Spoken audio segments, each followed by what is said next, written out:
à la fois des œuvres anciennes et puis pour aussi accompagner toutes les commandes artistiques plus contemporaines de la cathédrale.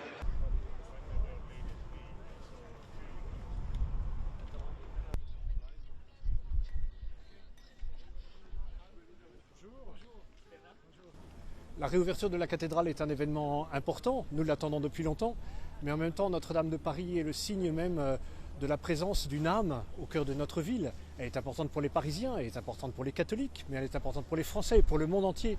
L'émotion qu'il y a eu à 5 ans, c'est la même émotion qu'on retrouve aujourd'hui.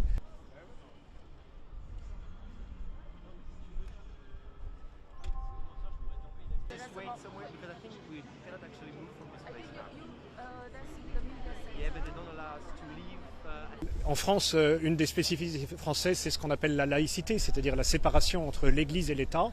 Et généralement, la sphère du politique n'entre pas dans la sphère du religieux et elle n'a pas à y entrer. Et de la même façon, la sphère religieuse n'entre pas dans le politique. Permettre l'archevêque de Paris a autorisé le président de la République à parler à l'intérieur de la cathédrale pour signifier aussi ce signe d'unité qu'il y a pu y avoir dans la reconstruction de cette cathédrale. Et c'est bien parce que les conditions météorologiques ne permettent pas qu'il parle à l'extérieur que l'archevêque a permis qu'il parle à l'intérieur.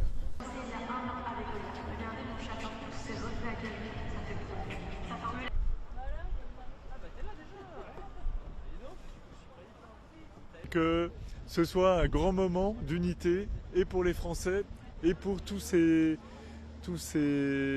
invités du monde entier et tous ces téléspectateurs du monde entier.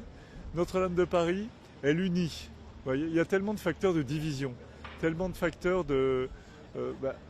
grâce à un événement comme ça doit unir, ça doit aider à ce que l'entente, la concorde, la paix grandissent dans le monde entier.